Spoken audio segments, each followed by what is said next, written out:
नमस्कार। नए एपिसोड में आज हम लोग डिस्कस करेंगे वक्फ के ऊपर जो कोहराम चल रहा है। और आज हमारे साथ एक नए मेहमान भी हैं, स्वदेश सिंह नाम इनका। सत्यवती कॉलेज में पॉलिटिकल साइंस पढ़ाते हैं, हमारे मित्र हैं जेएनयू के समय से, और एनडीटीवी वगैरह में भी काम किया, आईएमसी जहाँ से वामपंथी पत्रकार पहले पैदा हुआ करते थे, वहाँ से उन्हें जर्नलिज्म भी किया। तो आज हमने सोचा कि इनको आज चर्चा में शामिल करते हैं। अगर आप अंग्रेजी अखबार पढ़ते होंगे तो इनके आर्टिकल से आप बिल्कुल आपको पता होगा कि ये सप्ताह में बड़े बड़े अखबारों में ये लिखते हैं। तो आज चर्चा भाई कहाँ से शुरू कर, आज गेस्ट को ही मौका दिया जाए। ये वक्फ के ऊपर ये जो बवाल जो सुप्रीम कोर्ट कर रहा है कि क्या ये जो संविधान कानून के ऊपर जो एक नया डिबेट शुरू हो गया है, क्या लग रहा है? देखिए सर, मुझे क्या बहुत साफ लगता है कि क्योंकि आप सुप्रीम कोर्ट जा सकते हैं तो सुप्रीम कोर्ट में कॉन्स्टिट्यूशनलिटी चेक होती है कि उसकी वैधानिकता जो संवैधानिकता है वो चेक करने का उसको अधिकार है, और किसी को कोर्ट जाने का अधिकार है, बिल्कुल जाना चाहिए। लेकिन जब एसवाई कुरैशी जैसे लोग जो कि चीफ इलेक्शन कमिश्नर रहे और वो कहते हैं कि ये एक इविल लॉ है, तो फिर लगता है कि कुछ दाल में काला है। क्योंकि देखिए ये एक रिफॉर्मिस्ट लॉ है या नहीं है, यानी कि ये आगे बढ़ा हुआ कदम है कि नहीं, इससे चार चीज़ें सुधरेंगी कि नहीं। 1830 में सती आया, उस समय भी बहुत बड़ा विरोध हुआ होगा। जब भी रिफॉर्मिस्ट कानून आते हैं, अभी अभी हमने देखा ट्रिपल तलाक का आया, तब क्या हुआ था। तो ये बस अगर उस तरह का कानून है कि जिससे कुछ मजलूमों को, गरीब को, महिलाओं को उनके साथ अन्याय हो रहा था, वो न्याय होगा कि नहीं होगा, इस पे तो बात कर सकते हैं। लेकिन अगर कोई due process of law follow किया गया है, जहाँ पे दोनों सदनों में डिस्कशन हुआ है, राष्ट्रपति उस पर साइन कर चुकी है, पूरे सलाह मशवरा लेने के बाद पूरा लीगल डिपार्टमेंट लगा होगा, उसके एक्सपर्ट बैठे होंगे, उन्होंने सारी चर्चा की होगी, और ये कोई ऐसे जेब से निकाल के लाया गया कानून तो है नहीं। लंबे समय से चर्चा है कि भाई देश में वक्फ है, उसमें ऐसी ऐसी चीज़ें होगी, उसमें फाइव स्टार होटल्स बनते हैं, किराए पे दिए जाता है, जबकि वो दीन के काम के लिए होता है। तो ये सीधे सीधे इस पर चेक कर सकता है सुप्रीम कोर्ट भी, और लोग चार लोग जा सकते हैं, वो गए भी है। लेकिन अगर सुप्रीम कोर्ट धमकाता है या वो राष्ट्रपति को जब निर्देश दे देता है तो वो बहुत गलत दिशा में बात बढ़ जाती है। मैं तो एक दूसरी बात कहता हूँ कि अगर भाई आपको लग रहा है कि इविल लॉ है ना, आपकी सरकार आएगी, आप बदल देना, कोई रोका? डेमोक्रेसी का ऐसी ही तो मतलब है। नहीं, कुरैशी को जो लग रहा है तो कुरैशी को लगने की वजह है, बात तो इसी पर करनी चाहिए ना। जो साधारण मुसलमान है, गांव का मुसलमान है, जिसको आप अनपढ़ मानते हैं, जिसको आप कुछ भी नहीं मानते, केवल जाकर के ठप्पा लगाता है या ईवीएम दबाता है, वो नहीं चिल्ला रहा। कुरैशियों को ज्यादा हुज्जत हो रही।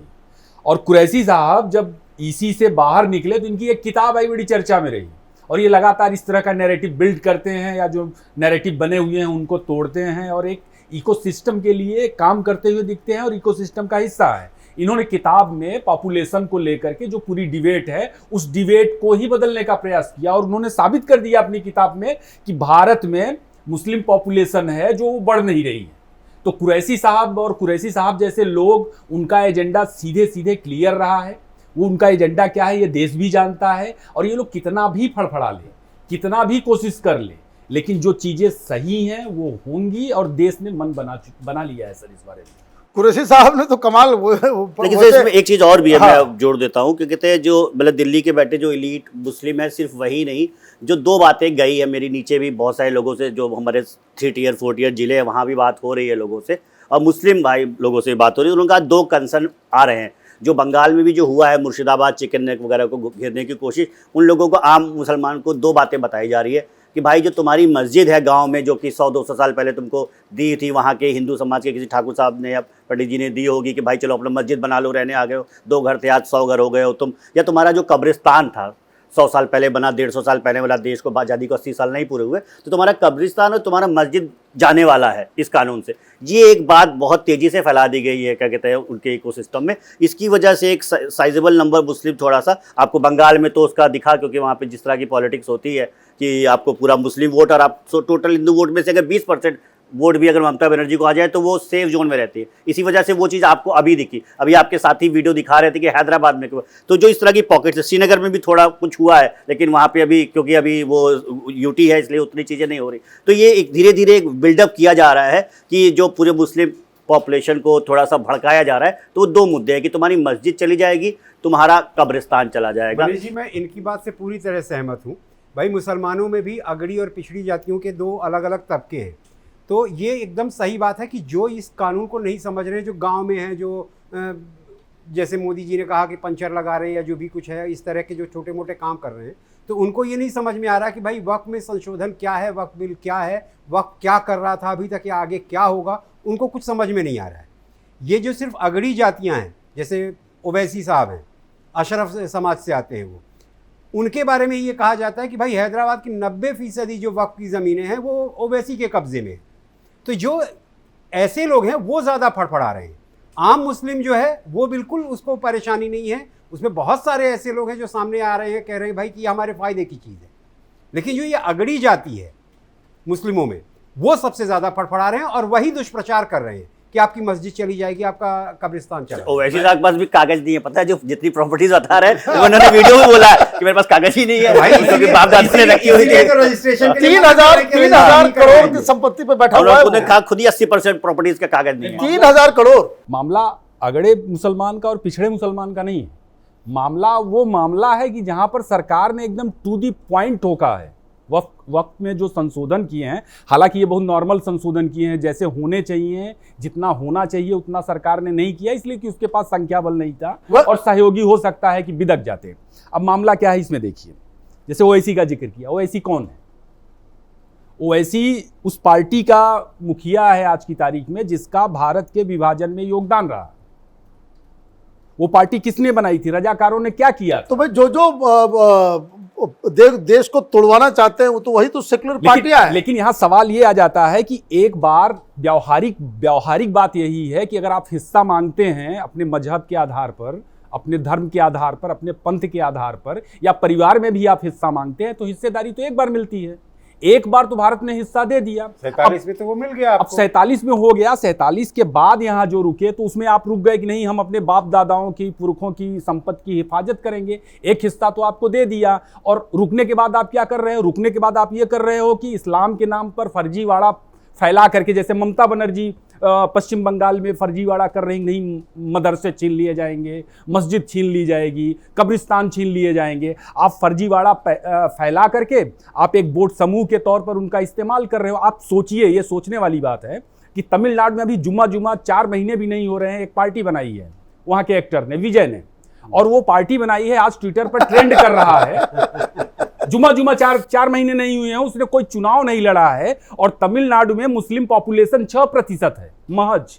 ये सोचने वाली बात है और इस पर देश को और समाज को भी सोचना चाहिए। वो आदमी आज ट्विटर पर ये मुहिम चलवा रहा है कि मुसलमानों के लिए हमारी पार्टी ने, विजय ने सुप्रीम कोर्ट में अपना पक्ष रखा है और हमने अभिषेक मनु सिंघवी को वहां पर लगाया हुआ है लड़ने के लिए। तो आप सोचिए कि स्थिति कहां तक चली। अच्छा, नहीं, उसमें एक बड़ा मजेदार है, उसमें कुछ उसने ऐसा कुछ काम कर दिया कि उसके खिलाफ वहां पे फतवा जारी कर दिया लोगों ने। ये ज्यादा नया मुसलमान ज्यादा प्याज खाता है। तुम अपनी फिल्मों में मुसलमानों के अगेंस्ट दिखाते हो। हाँ, वो टेररिज्म दिखाया। पैसा कमाने के लिए तो अब मुस्लिमों का अगेंस्ट, तो उसके खिलाफ ही वोट लेने के लिए मुस्लिमों के साथ चल फतवा निकाल दिया। बिल्कुल, देखिए जितना प्रोटेस्ट हम देख रहे हैं श्रीनगर से लेके और चेन्नई तक, लेकिन जब हम लोग चर्चा ही कर रहे हैं तो मैं सोच रहा हूँ, अगर कि ये सरकार है, चूंकि एक सेकुलर देश है, हमारे प्रियम्बल से भी हम देखते हैं हर जगह से एक सेकुलर देश हमने बनाया 26 जनवरी को 1950 को, और ट्रिस्ट विद डेस्टिनी भी ये पंडित नेहरू कर रहे थे तो उन्होंने भी कुछ ऐसा ही सोचा था। तो ये भी सोचना चाहिए कि क्या भारत जैसे एक पंथ निरपेक्ष देश में ये वक्फ जैसे कानून और उसको सरकार का प्रोटेक्शन होना चाहिए कि नहीं। ये तो सिर्फ कुछ संशोधन किया, अगर सरकार की मंशा ही होती तो बहुत आराम से ये वक्फ कानून खत्म भी किया जा सकता था, होता नहीं था। All India personal law board ये होता नहीं था, इंदिरा जी के समय में आया हुआ है। मैं सीधा बात बोलूं, ये वक्फ कानून, ये माइनॉरिटी मिनिस्ट्री, माइनॉरिटी कमीशन, इसको तो इमीडिएटली ताला बंद करके उठा करके चाबी को बंगाल की खाड़ी में फेंक देना चाहिए, क्योंकि तब भी मुझे बकवास होता है जितना अभी हो रहा है, इससे कम नहीं। बकवास है ये। आप क्या कर रहे हो? आप देश को बांटने की शुरुआत जो है ये नींव पड़ रही है, ये आगे आने वाला जनरेशन हमको माफ नहीं करेगा। ये नींव कब से पड़ी? भारत आजाद होता है और ये चिट्ठी है, आगा खान ने चिट्ठी लिखी थी जवाहरलाल नेहरू को, और उसने चिट्ठी में जवाहरलाल नेहरू के सामने ये आशंका जताई कि उस समय आप सोचिए कि हिंदू महासभा का कितना बड़ा मतलब लोग जानते नहीं होंगे हिंदू महासभा 3% वोट आए थे, और 3 लोकसभा सीट। कांग्रेस ही हिंदुओं की पार्टी कही जाती थी। उसने नेहरू को चिट्ठी लिखी कि हमें डर है कि हिंदू महासभा यहाँ अगले 10 साल में सत्ता ले लेगी, दिल्ली में काबिज हो जाएगी, मुसलमानों को भगा दिया जाएगा, ये नदी छीन ली जाएगी, पाकिस्तान को नदियों का पानी नहीं मिलेगा। ये डॉक्यूमेंटेड है। माने ये आगा खान को ये ज्यादा चिंता कि पाकिस्तान का पानी जो है वो बंद हो जाएगा 1952 से पहले, और उसके डॉक्यूमेंट पड़े हुए हैं। और पोस्टर आप कांग्रेस का देखिए, कांग्रेस ने जो चुनावी पोस्टर जारी किया था, उस पोस्टर में कांग्रेस ने लोगों को सुनिश्चित किया, मुसलमानों को सुनिश्चित किया कि हम सेकुलरिज्म पर चुनाव लड़ेंगे। और जो आज आप रायता देख रहे हैं वही रायता उस समय से फैलाया गया।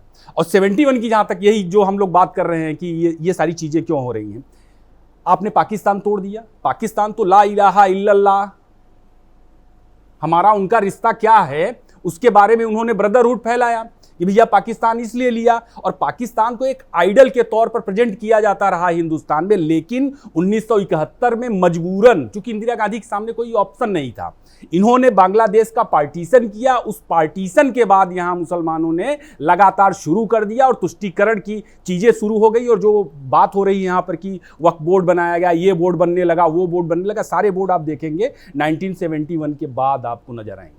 और उसके बाद क्या हुआ कि 20% वोट लेकर के 10% वोट मिलाया और सत्ता का खेल शुरू हो गया। जो विजय कर रहा है उसको लग रहा है 6% वोट दे देंगे तो 4-6% और वोट जुगाड़ करके मैं भी सरकार बना लूंगा, 22% गठबंधन में शामिल हो जाऊंगा किसी।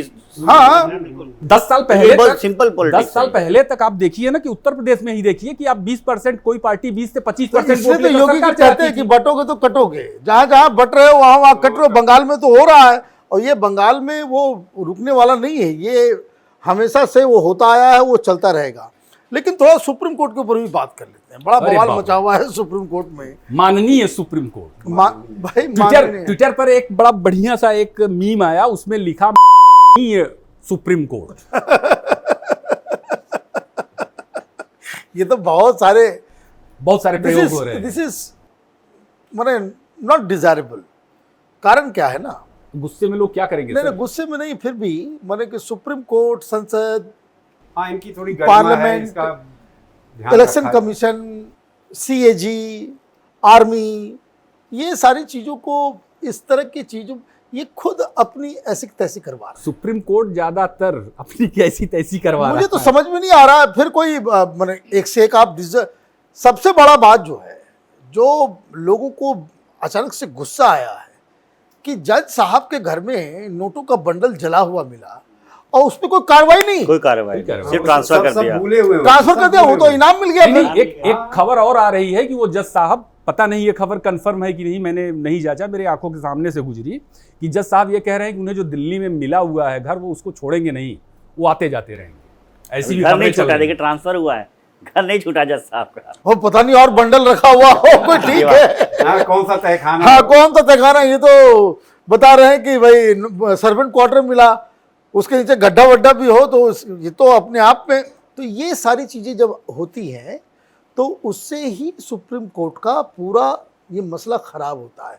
अब आपने, हालांकि सुप्रीम कोर्ट में विपक्ष को कुछ हाथ आया नहीं, लेकिन आप जानबूझ के इंटरवीन कर रहे हैं जब आपको ये पूरी तरीके से पता है कि संविधान के हर, माने जिसको कहते हैं कि पहलू को ध्यान में रखकर इस कानून को पास किया गया। भाई पार्लियामेंट में बिल पेश हुआ, डिस्कशन हुआ, लोगों ने कहा, भाई विपक्ष ने कहा भाई जेपीसी, तो जेपीसी में मामला गया। जेपीसी कोई ये तो नहीं कह रहा कोई भाई जेपीसी आपने जो बनाई वो अनकॉन्स्टिट्यूशनल तरीके से बनाया, ऐसा तो जो प्रावधान है उस तरीके से हुआ। आप वहां इस हद तक चले गए कि चेयरमैन के ऊपर बॉटल मार रहे हैं आप, उसका हाथ पैर कटते कटते बचा वो टीएमसी का वो सांसद। तो ये सारी चीजों को करने के बाद इतना डिस्कशन, इतना सारा चीज, फीडबैक भी मांगे गए थे लोगों हाँ, ने, अपने फीडबैक दिए थे लाखों लोगों ने। हर जगह जा जा करके पहली बार ऐसा लगा कि लोगों को ये भी एजुकेट हुए लोग कि जेपीसी कैसे काम करती है, हर क्रॉस सेक्शन से लोगों से बातचीत करके। और उसके बाद जब ये बिल पास होता है, सुप्रीम कोर्ट अपनी इज्जत बचाती जब वो कहती कि नथिंग डूइंग, इस कानून के हमने पहलू को देख लिया, ये पार्लियामेंट में इस तरीके से पास हुआ है और इसके ऊपर हम कोई कमेंट नहीं करेंगे। आप लोगों को भड़काने के लिए, एक झूठा दिलासा दिलाने के लिए आपने 2 पॉइंट के ऊपर आपने रेज कर दिया कि भाई कि मुसलमान नहीं होंगे, माने जो बोर्ड मेंबर में, भाई वो तो वैसे भी एक्स ऑफिशियो मेंबर है और जो अंडरस्टैंडिंग है उनकी वो भी मिसप्लेस्ड है।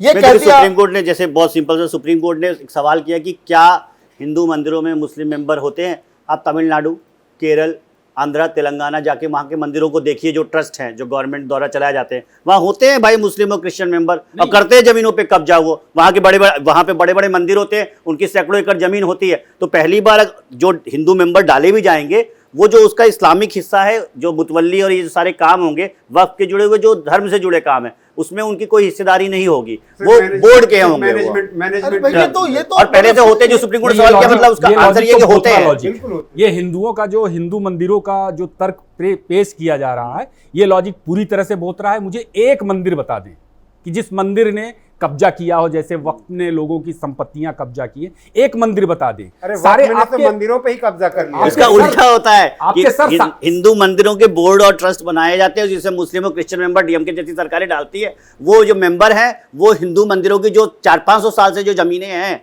उन पे मंदिर जाके बेच देते हैं। मैं तो कई सारे सरकारें चल रही हैं, राजस्व कमाई हो रही है, सरकारें चल रही है, चल रहा है, मंदिर की जमीन पे आप देखोगे हमेशा वो पुलिस चौकी बना हुआ रहेगा। वो मंदिर जहां पे है वहां पे पुलिस चौकी घुसा दिया।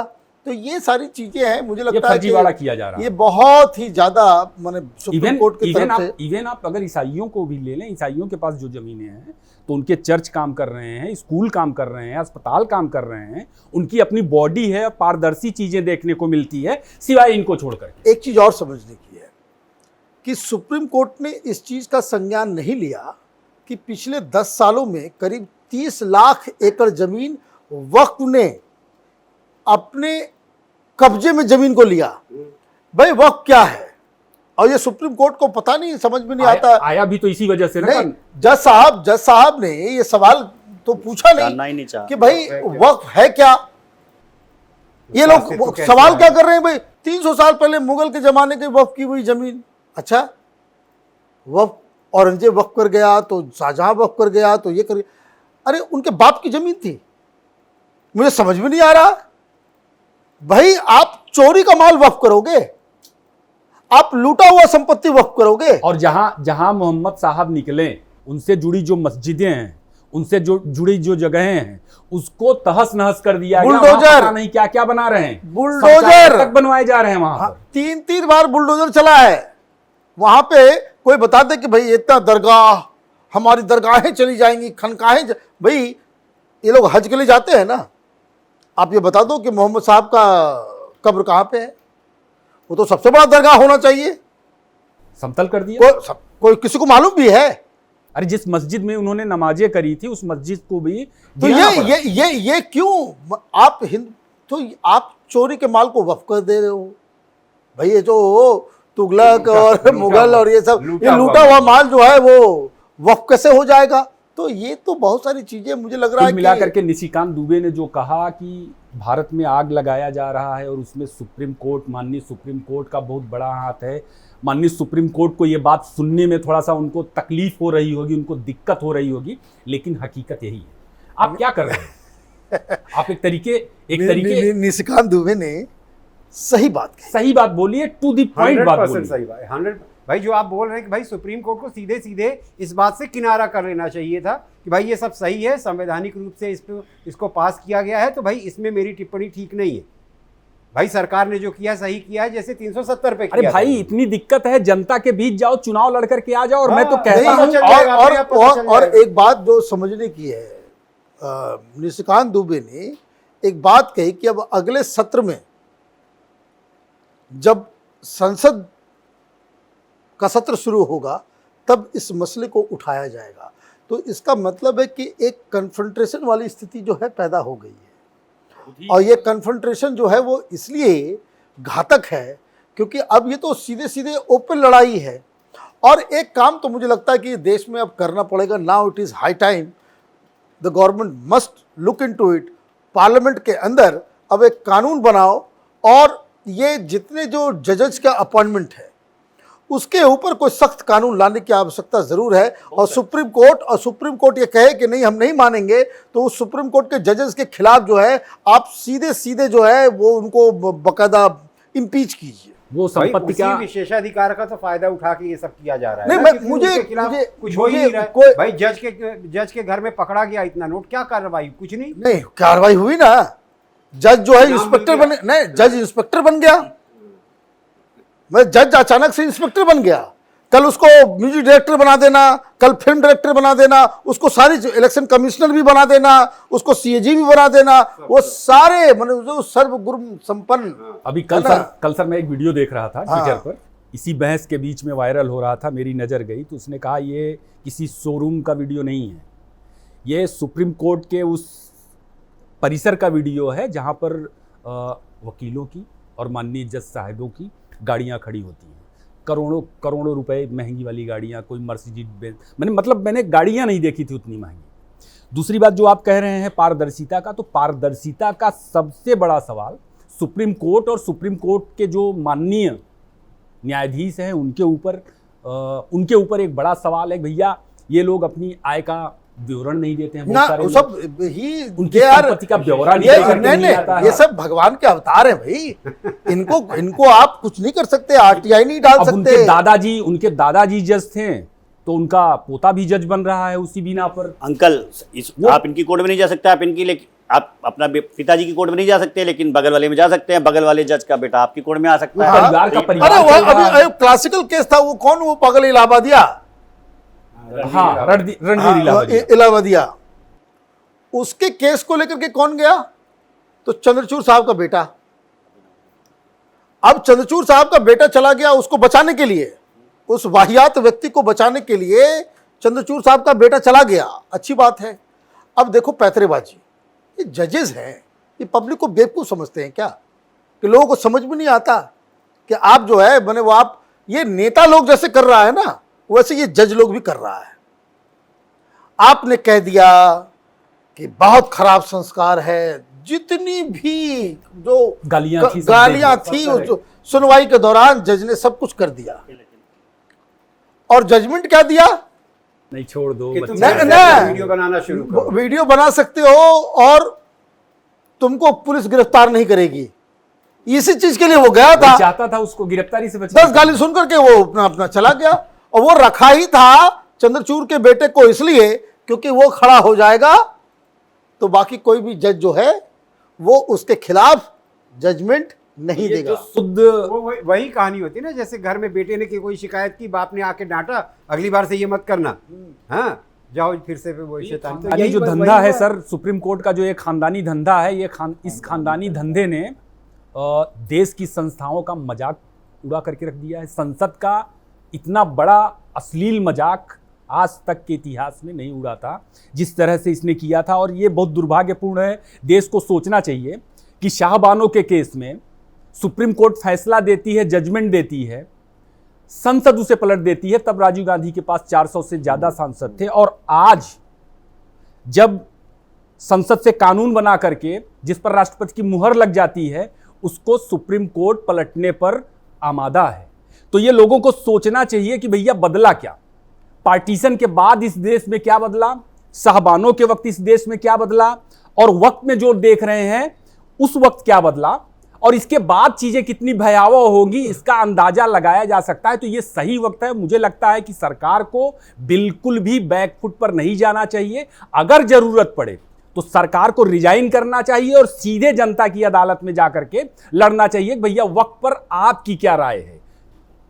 सबसे बड़ी अदालत तो जनता की अदालत है ना। जब जनता की अदालत से जो सरकार चुन करके आई है, उस सरकार को कमजोर बताने, उस सरकार को नीचा दिखाने पर आमादा है सुप्रीम कोर्ट, तो सरकार को यही करना चाहिए। फिर चलिए देखिए, देश के गृह मंत्री अमित शाह जी ने कहा है कि जो पूरी प्रक्रिया के साथ कानून बना है तो कानून का पालन सबको करना होगा, और अगर सुप्रीम कोर्ट का जज भी होगा कोई तो उसे भी पालन करना होगा। वो भी कई बार होते हैं ना, रिटायरमेंट के बाद 4 तरह के ट्रस्टों में जुड़ जाते हैं, हो सकता है किसी इस तरह के ट्रस्ट में भी कोई सुप्रीम कोर्ट के जज जुड़ जाए, तो उनको भी पालन करना होगा, और वो उसके जज में आते हैं। तो जब पार्लियामेंट इस देश में सुप्रीम है, because we the people are sovereign, और हम ही को रिप्रेजेंट करते हैं, तो पार्लियामेंट को इस तरह से चुनौती सुप्रीम कोर्ट दे नहीं सकता। हाँ, फिर भी बात कह रहा हूं मैं बार बार कि अगर कोई आपको लगता है कि कोई हिस्सा अगर लगता है कि वो अनकॉन्स्टिट्यूशनल होता है तो वो उस पर अपना जजमेंट दे सकते हैं। कानून तो देखिए वो बन गया है, और कानून बन गया है तो कानून का पालन भी होगा, कानून का पालन कराया जाएगा और पूरे एहतियात के साथ कराया जाएगा। इसको मानना सबके उसकी जिम्मेदारी है,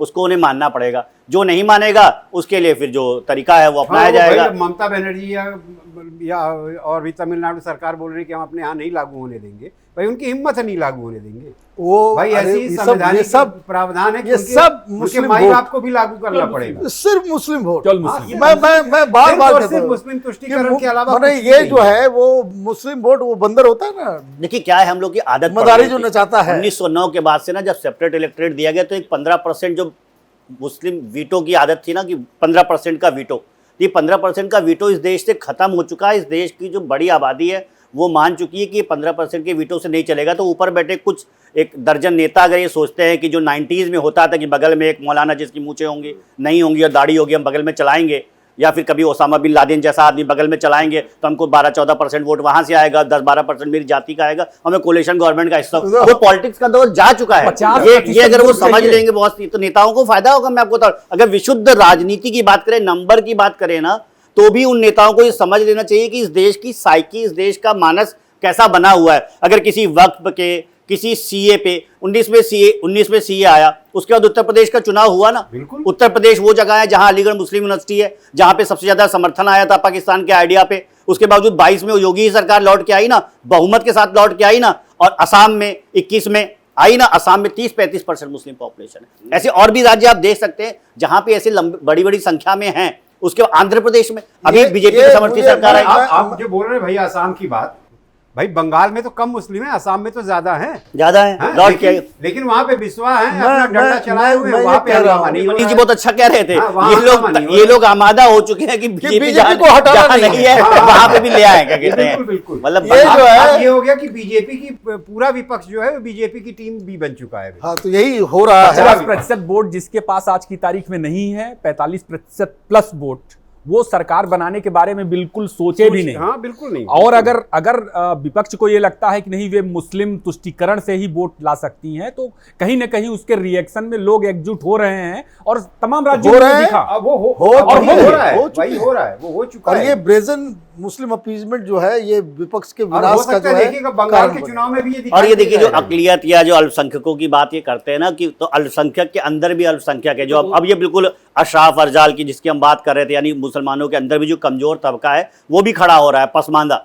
तो पसमानदा खड़ा हो रहा है, मुस्लिम औरतें खड़ी हो रही है। ट्रिपल तलाक से किसको फायदा हुआ? मुस्लिम औरतों को फायदा हो रहा है। आज जब व्हाट्सएप पे आप तलाक लीजिए, तो वो जो समूह खड़े हो रहे हैं, अगर आप सच में मानवाधिकार की बात करें कि हाँ मनुष्य होने के नाते इनके 4 अधिकार लिए जा रहे हैं, तो वो क्या सिर्फ कहते हैं? वोट है, सिर्फ ये वोट सब है, ये सब कहते हैं, बेकार के लोग हैं। ये सब- वो भी नहीं मिलने वाले। मैं आपको बता रहा हूँ, और राहुल समाज- गांधी को मालूम है समाज मानवाधिकार क्या बहुत है। तेजी अलग है। समाज बहुत तेजी से जागरूक हो रहा है। और इवन मैं आपको थोड़ी आगे जाके बात कहता हूँ कि even with in Muslim community भी अलग अलग ग्रुप्स बन रहे हैं और वो इनके साथ खड़े नहीं। जैसे अभी आप कह रहे थे क्रिश्चियन समूह, उनके साथ गृह मंत्री ने एग्जाम्पल दिया केरल के कुन्नूर के उस गांव का, जहां पे पूरे गांव को ही वक्त क्लेम कर दिया गया था। वहां पे बीजेपी के कोई सदस्य नहीं होते थे उस जिले में। कुन्नूर जिला आप जान ही रहे हैं। उस गांव के लोग ढूंढने लगे कि भाई बीजेपी की सदस्यता कहाँ मिलती है। वहां प्रधान कहा, वो सारा क्रिश्चियन गांव था, उसने कहा भाई मुझे बीजेपी ज्वाइन करनी है। क्रिश्चियन सारे कहने लगे। तो केरल में एक अच्छी खासी संख्या में क्रिश्चियंस है। वैसे ही विद इन मुस्लिम बहुत सारे लोग हैं जिनको दरअसल फायदा होना चाहिए था। इस वक्त वोट हुआ करते थे, उसमें कोई पसमानदा कोई मुस्लिम नहीं हुआ करता था। अब बताइए, अगर अभी 6 महीने के अंदर जब वक्त बोर्ड बनेंगे, वक्त काउंसिल्स बनेंगी, उसमें जब पसमानदा कम्युनिटी के लोग आएंगे, मुस्लिम अच्छी पढ़ी लिखी प्रोफेसर आएंगे, डॉक्टर, इंजीनियर, एडवोकेट्स, मुस्लिम लड़कियां जो कर रही हैं वो आएंगी, तो फिर वो नुमाइंदगी नहीं करेंगी क्या अकलियत की? वो नुमाइंदगी करेंगी। हालांकि ये लोग करेंगे। पश्चिम यूपी का एक मामला आया है योगी जी के यूपी से। वहाँ पर एक बंदे के यहाँ कोई फ़कीर वकीर रहते थे। फ़कीर साहब की डेथ हो जाती है, उनको एक कब्रिस्तान में दफन कर दिया जाता है। अब देखिए पूरा खेल क्या है, वक्त के पीछे ये लोग क्या खेलते हैं। तो बंदा क्या करता है कि फ़कीर साहब की एक दरगाह बना देता है और पूरा गंडे वंडे वाला जो उसका अपना बिजनेस है, दरगाह वाला जो बिजनेस है, वो पूरा आधा कब्रिस्तान कब्जा करके करने लगता है। अभी जब कानून बना है तो उसके तहत, वक्फ कानून के तहत लोगों ने मामला दर्ज कराया और योगी जी एक्शन ले रहे हैं। इस तरह का पूरा खेल देश भर में निकल रहा है और कोई और नहीं। आप देखिएगा अभी ये लोग, चूंकि चिल्लम को इतना ज़्यादा है और उसके पीछे मीडिया, राजदीप जैसे लोग और पूरा दिल्ली का इकोसिस्टम लगा हुआ है, तो ज्यादा दिन नहीं, महीने डेढ़ महीने के नहीं, अंदर में बस, देखिएगा सारी चीजें इससे जब ज्यादा। असली कहानियां निकल करके आने यूपी लगेंगी। की तो बात है, वो क्या नाम था उसका, अतीक अहमद का पूरा परिवार वक्फ की जमीनों पे कब्जा किया, अब वो भी वक्फ के एक तो ये मुतवल्ली के मदद से। डंडा चलेगा, डंडा चलेगा, योगी ने अपने आप चलाना शुरू भी कर दिया सब है। कुछ जो है मैं तो कह रहा हूं, कौशाम्बी में कम्युनिटी के अंदर से लोग 58 निकलेंगे, एकड़ जमीन। वोहरा कम्युनिटी, क्योंकि सक्षम कम्युनिटी और प्रधानमंत्री से अपॉइंटमेंट लेके हाँ। मिल सकते हैं वो लोग, आके मिल के गए और कहानी सुना के गए भिंडी बाजार की कि सर हमने तो जमीन खरीदी थी, आके कहने लगे कि हमारी जमीन है, तो बेचारी उनको जमीन ले ली। बहुत ही समृद्ध कम्युनिटी होती है, तो ऐसे अलग अलग समूह निकलेंगे मुस्लिम कम्युनिटी से सब आएंगे, और वो आगे सब करेंगे, आएंगे, तो ये सबकी वोट की बात- राजनीति भी सफल नहीं होने वाली। तो कुल मिलाकर के यही है कि मुस्लिम वोट्स के लिए ये सारा कुछ हो रहा है, और इसका इलाज जो है वो कड़ाई के साथ कानून को लागू कराने का है। तो आज बस इतना ही करते हैं, अगले वीक फिर से हम हाजिर होंगे कुछ नए जर्नलिस्ट मुद्दों के कैफे साथ जर्नलिस्ट कैफे में। धन्यवाद।